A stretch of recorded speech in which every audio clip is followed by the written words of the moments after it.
Hello, আসসালামু আলাইকুম সাকিবিয়ান।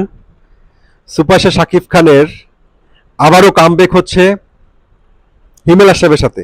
প্রিয়তমা রাজকুমারের হিমেল আশরাফ, সেই হিমেল আশরাফের সাথে আবারও শাকিব খান ব্যাক করছেন।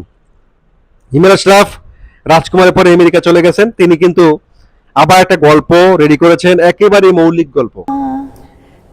সেই মৌলিক গল্পে তিনি বলছেন আমার এই গল্পের জন্য শাকিব খানকেই লাগবে, অর্থাৎ শাকিব খানকে নিয়ে হিমেল আশরাফ শাকিব খানের জুটি, সেই প্রিয়তমার সেই রাজকুমারের সেই কেমিস্ট্রি আবারও আসতে যাচ্ছে। এখন প্রযোজক প্রতিষ্ঠাতা কে কে প্রযোজনা করবেন, প্রযোজনা প্রতিষ্ঠান থেকে আশাদান থাকবেন কিনা, নতুন কেউ থাকবেন কিনা এটা নিশ্চিত না হলেও সিনেমার চিত্রায়িত অনেকটাই কনফার্ম হয়ে গেছে এবং হিমেল আশরাফের পক্ষ থেকে সব প্রস্তুতি শেষ। এখন শাকিব খানকে মেগাস্টারকে গল্পটা শোনাবেন এবং শাকিব খানের সম্মতি পেলে এটা শুটিং ফুটে ঢুকবে।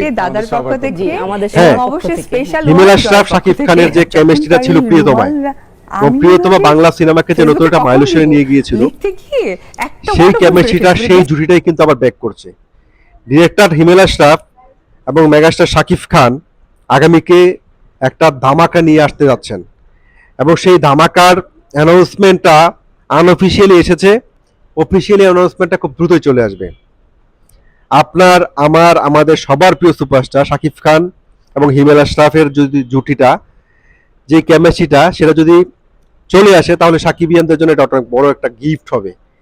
আশা করা যাচ্ছে যে শাকিব খানের জন্য বরবাদ, যেটা রমজান ঈদের জন্য বুক করা হয়ে গেছে, কুরবানি ঈদের শিডিউলটা এখনো খালি আছে। হিমেল আশরাফের এই গল্প যদি শাকিব খানের পছন্দ হয় তাহলে কুরবানি ঈদে আবার আসতে যাচ্ছে হিমেল আশরাফ শাকিব খান জুটি। প্রিয়তমাও কিন্তু কুরবানি ঈদে এসেছিল, সুতরাং একটা ধামাকা আবারও বাংলা সিনেমার জন্য রেডি হচ্ছে। শাকিব হিমেল আশরাফের যে নতুন যে কম্বিনেশন, যেটা কুরবানি ঈদে রিলিজ হবে, সেটার জন্য সাকিবিয়ানরা উন্মুক্ত হয়ে আছে।